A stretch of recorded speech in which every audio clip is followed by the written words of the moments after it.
ಇತಿಹಾಸಕ್ಕೆ ಹೊಸ ತಿಲಕವ ತಿದ್ದಿದವೋ ವೀರರೇ.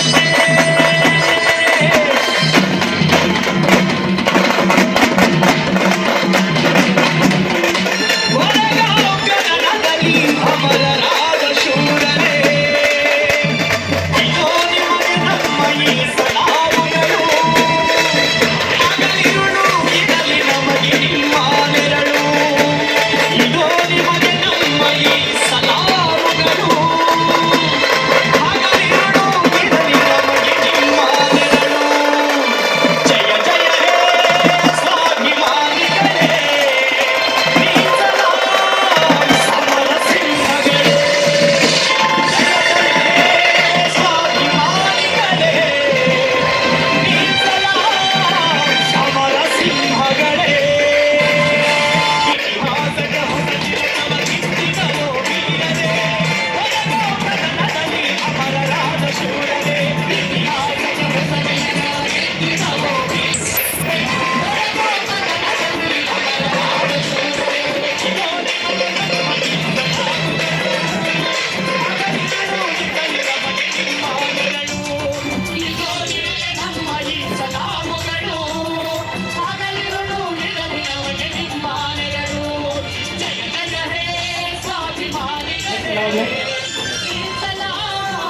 ಬೆಂಗಳೂರು ಗ್ರಾಮಾಂತರ ಜಿಲ್ಲೆ ಮುನ್ರಾಜ್ ಅವರು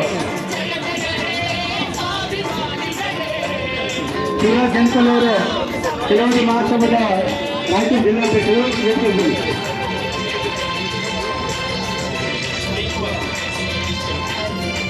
ಜಿಂದಾಬಾದ್ ಜಿಂದಾಬಾದ್ ಜಿಂದಾಬಾದ್ ಜಿಂದಾಬಾದ್.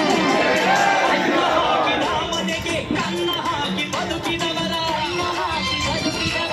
ಸತ್ಯಕ್ಕೆ ಸಂಗೋಲೆ ಹಾಕಿ ಸುಳ್ಳುಗಳನ್ನು ಬಿತ್ತಿದವರ. ಇಲ್ಲಿ ಬಂಧುಗಳೇ ಅಲ್ಲೆಲ್ಲ ಕೂತ್ಕೊಳ್ರಿ ದಯಮಾಡಿ.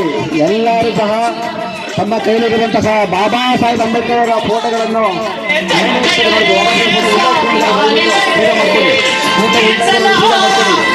ಸಿಂಹಗಳೇ, ಜಯ ಜಯ ಹೇ ಸ್ವಾಭಿಮಾನಿಗಳೇ, ಮೀಸಲ ಸಮರ ಸಿಂಹಗಳೇ.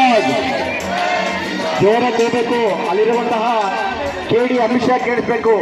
ಜಿಂದಾಬಾದ್ ಜಿಂದಾಬಾದ್ ಜಿಂದಾಬಾದ್ ಜಿಂದಾಬಾದ್ ಜಿಂದಾಬಾದ್ ಜಿಂದಾಬಾದ್. ಅಮಿತ್ ಶಾ ಕೇಳಿ, ಅಮಿತ್ ಶಾ ಕೇಳಿ, ಅಮಿತ್ ಶಾ ಕೇಳಿ. ಜಿಂದಾಬಾದ್ ಜಿಂದಾಬಾದ್ ಜಿಂದಾಬಾದ್ ಜಿಂದಾಬಾದ್.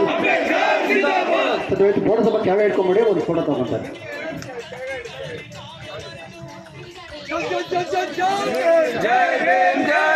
ಜೈ ಜೈ ಜೈ ಜೈ ಜೈ ಬೇ,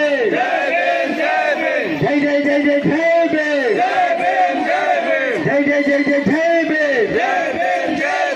ಅಮಿತ್ ಶಾ ಕೇಳಿ, ಅಮಿತ್ ಶಾ ಕೇಳಿ.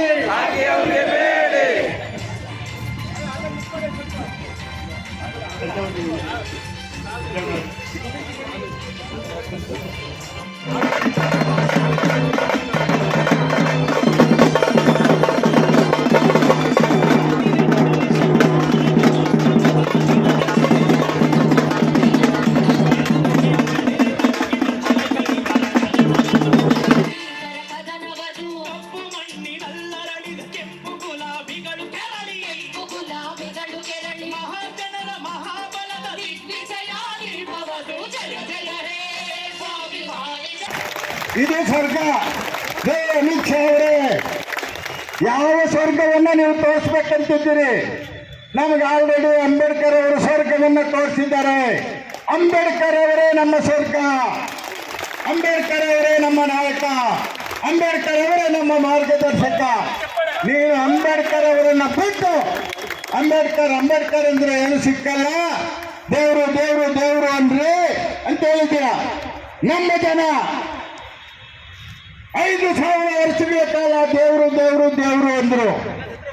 ಅವರನ್ನ ಬಾಗಿಲಿಂದ ಆಚೆ ಕೊಂಡಿಸ್ತಿದ್ರಿ, ಕೆರೆಯಿಂದ ಆಚೆ ನಿಲ್ಲಿಸಿದ್ರಿ, ರಸ್ತೆಯಲ್ಲಿ ಓಡಾಡಕ್ ಬಿಟ್ಟಿಲ್ಲ, ಬಿಸಿ ಊಟ ಮಾಡಕ್ ಬಿಟ್ಟಿರ್ಲಿಲ್ಲ.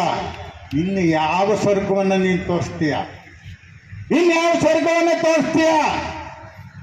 ನಿಮ್ಮ ಡೈರೆಕ್ಟ್ರು, ಇಸ್ರೋ ಡೈರೆಕ್ಟ್ರು ಸೋಮ ಅವರು ಸ್ಯಾಟಲೈಟ್ ಅನ್ನ ತಯಾರು ಮಾಡಿ ತಿರುಪತಿ ದೇವಸ್ಥಾನದ ಮುಂದೆ ಇಟ್ಟಿದ್ರು.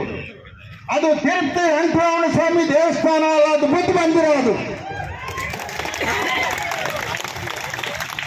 ಮತ್ತೆ ಅವರಿಗೆ ಹೇಳಿ, ಸ್ವರ್ಗ ಏನಾದರೂ ಇದ್ರೆ ಯಾವ್ದಾದ್ರು ಒಂದು ಸ್ಯಾಟಲೈಟ್ ಅನ್ನು ತಯಾರು ಮಾಡಿ ನೀವು ನಮ್ಮ ಪ್ರಧಾನಮಂತ್ರಿಗಳಾದ ಮೋದಿ ಸಾಹೇಬರು, RSS ಮುಖ್ಯಸ್ಥರಾದ ಮೋಹನ್ ಭಾಗವತರವರು 3 ಜನ ಪಾಪ ಸ್ಯಾಟಲೈಟ್ ಅಲ್ಲಿ ಹೋಗಿ ನೋಡ್ಕೊಂಡ್ ಬಂದ್ರಿ. ನೋಡ್ಕೊಂಡು ಬಂದ್ಮೇಲೆ ನಮ್ಗೆ ತಿಳಿಸಿ, ಆಮೇಲೆ ಸ್ವರ್ಗದ ಬಗ್ಗೆ ಯೋಚನೆ ಮಾಡ್ತೀವಿ ನಾವು. ಆ ಮೋಹನ್ ಭಾಗವತರು ಹೇಳ್ತಾರೆ, ಅಲ್ಲಿ ಏನು ಅಯೋಧ್ಯೆಯಲ್ಲಿ ರಾಮರ ದೇವಸ್ಥಾನ ಕಟ್ಟಿ ಬಾಲರಾಮನ ಪ್ರತಿಷ್ಠಾಪನೆ ಮಾಡಿದ್ಮೇಲೆ ಇವ್ರಿಗೆ ನಿಜವಾದ ಸ್ವಾತಂತ್ರ್ಯ ಬಂತಂತೆ. ಅವಾಗ ಇಷ್ಟು ದಿನ ಯಾಕಪ್ಪ ನೀವು ಬಾವುಟ ಹಾರಿಸ್ತಾ ಇದ್ರಿ? RSS ಕಚೇರಿಯಲ್ಲೂ ಬಾವುಟ ಹಾರಿಸ್ತಾ ಇದ್ರು ಸ್ವಾತಂತ್ರ್ಯ 15ನೇ ತಾರೀಕಿಗೆ, ಜನವರಿ 20ನೇ ತಾರೀಕಿಗೆ. ಹಂಗಾದ್ರೆ ನೀವು ಎಷ್ಟು ದಡ್ಡರು ಇರಬೇಕು? ಎಷ್ಟು ದಡ್ಡರು ಇರಬೇಕು ನೀವು?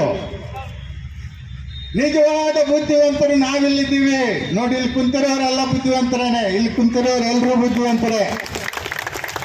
ನಮ್ಮನ್ನ ಕತ್ಲಲ್ಲಿಟ್ಟು ನೀವು ಪಾರ್ಲಿಮೆಂಟ್ಗೆ ಹೋಗಿದ್ದೀರಿ. ಒಂದು ವೇಳೆ ನಮಗೆ ಪಾರ್ಲಿಮೆಂಟ್ಗೆ ಬರೋ ಅವಕಾಶ ಕೊಟ್ಟಿದ್ದಿದ್ದರೆ ನಾವು ನಿಜವಾದ ಸ್ವಾತಂತ್ರ್ಯ ಏನು ಅಂತ ನಿಮ್ಗೆ ಹೇಳ್ಕೊಡ್ತಾ ಇದ್ವಿ. ನಿಮಗೆ ಸಾಧ್ಯವಾದರೆ ಕ್ಲಾಸ್ ಮಾಡ್ತೀವಿ ನಾವು. ಸ್ವಾತಂತ್ರ್ಯ ಏನು, ಎಲ್ಲಿಂದ ಬಂತು, ಪ್ರಜಾಪ್ರಭುತ್ವ ಎಲ್ಲಿಂದ ಬಂತು ಅನ್ನೋದನ್ನು ನಿಮ್ಗೆ ಹೇಳ್ಕೊಳಕ್ಕೆ ನಾವು ತಯಾರಿದ್ದೀವಿ. ಪ್ರಜಾಪ್ರಭುತ್ವ ಹುಟ್ಟಿದ್ದು ಬುದ್ಧನ ಕಾಲದಲ್ಲಿ, ಪ್ರಜಾಪ್ರಭುತ್ವ ಹುಟ್ಟಿದ್ದು ರೋಮ್ ಸಾಮ್ರಾಜ್ಯದಲ್ಲಿ. ಅದನ್ನೇ ಅಂಬೇಡ್ಕರ್ ಸಾಹೇಬರು ದುಂಡು ಮೇಜಿನ ಪರಿಷತ್ತಲ್ಲಿ ವಾದ ಮಾಡಿ ನಿಮಗೂ ನಿಮ್ಮೆಲ್ರಿಗೂ ಓಟ ಕೊಡಿಸಿರೋದೇ ಈ ಬಾಬಾ ಸಾಹೇಬ್ ಅಂಬೇಡ್ಕರ್ ರೀ. ಬಾಬಾ ಸಾಹೇಬ್ ಅಂಬೇಡ್ಕರ್ ಅವರು ದುಂಡು ಮೇಜಿನ ಪರಿಷತ್ಗೆ ಹೋಗಿಲ್ಲ ಅಂದ್ರೆ ಇಡೀ ದೇಶದಲ್ಲಿ 4016 ಓಟುಗಳು ಮಾತ್ರ ಇದ್ದವು. ಅದರಲ್ಲಿ 563 ಮಹಾರಾಜರಿಗೆ ಓಟಿತ್ತು, ಮಹಾರಾಣಿಗಳಿಗಿರ್ಲಿಲ್ಲ. ನಿಮ್ಗೆ ಸಿಗ್ತಾ ಇತ್ತಾ? ನಮ್ಮ ಹೆಣ್ಣುಮಕ್ಳಿಗೆ ಸಿಗ್ತಾ ಇತ್ತಾ? ಇಂಥ ಪರಿಸ್ಥಿತಿ. ಅದರಿಂದ ಅಮಿತ್ ಶಾ ಅವರೇ ಸ್ವಲ್ಪ ರಿಯಲೈಸ್ ಮಾಡ್ಕೊಳ್ಳಿ, ಯೋಚನೆ ಮಾಡಿ. ಈಗಲೂ ಸಮಯ ಇದೆ. ನೀವು ಮಾತಾಡಿರೋ ವಿಷಯ ಇಡೀ ದೇಶದ SC STಗಳು ಅರ್ಥ ಮಾಡಿಕೊಂಡ್ರೆ, ಈ ದೇಶದಲ್ಲಿರ್ತಕ್ಕಂಥ ಮುಸಲ್ಮಾನರು ಅರ್ಥ ಮಾಡಿಕೊಂಡ್ರೆ,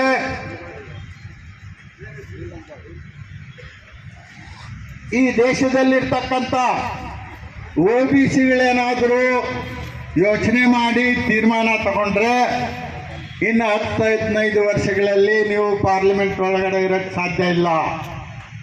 ನಿಮ್ಮನ್ನ ಪಾರ್ಲಿಮೆಂಟಿಂದ ಆಚೆ ಕಳಿಸೋಂಥ ಪರಿಸ್ಥಿತಿ ಬರ್ಬೋದು. ಈಗಲಾದರೂ ಯೋಚನೆ ಮಾಡಿ. ಪಬ್ಲಿಕ್ಕಲ್ಲಿ ನಾನು ಅಂಬೇಡ್ಕರ್ ಸಾಹೇಬರನ್ನ ಅವಹೇಳನ ಮಾಡಿದ್ದು ತಪ್ಪು ಅಂತೇಳಿ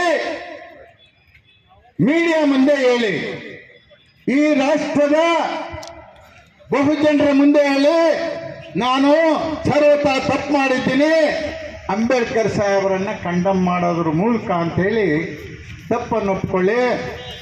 ನಿಮ್ಮ ಸ್ವರ್ಗ ನಮಗೆ ಬೇಡ ಹೇಳಿ. ನಿಮ್ಮ ಸ್ವರ್ಗ ನಮಗೆ, ನಿಮ್ಮ ಸ್ವರ್ಗ ನಮಗೆ, ನಮಗೆ ಮಾನವೀಯತೆ ಬೇಕು. ಏನ್ ಬೇಕು ನಮಗೆ? ಮಾನವೀಯತೆ ಬೇಕು. ಸಮಾನಾಂತರ ಹಕ್ಕುಗಳು ಬೇಕು. ನಮ್ಗೇನ್ ಬೇಕು?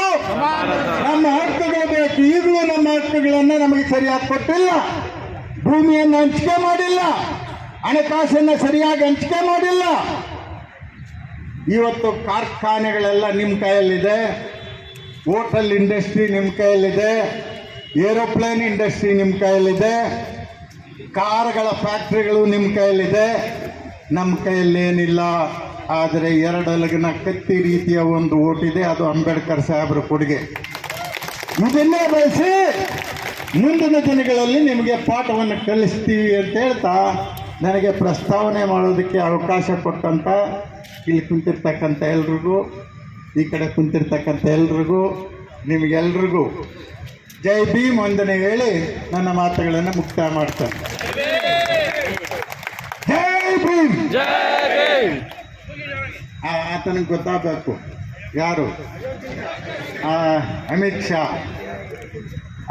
ಆ ಪ್ರಧಾನಮಂತ್ರಿಗಾದ್ರೂ ಗೊತ್ತಾಗ್ಬೇಕಲ್ಲ. ಆತ ಎಲ್ಲೂ ಕೂಡ ಅಂಬೇಡ್ಕರ್ ಸಾಹೇಬ್ರನ್ನ ಬೈಯಲ್ಲ, ಹುಷಾರಾಗಿ ಡೀಲ್ ಮಾಡ್ತಾನೆ. ಅದು ಚಾಯ್ವಾಲ. ನಾನು ಅಂಬೇಡ್ಕರಿಂದ ಪ್ರಧಾನಮಂತ್ರಿ ಆಗಿದ್ದೀನಿ ಅಂತ ಹೇಳ್ತಾನೆ.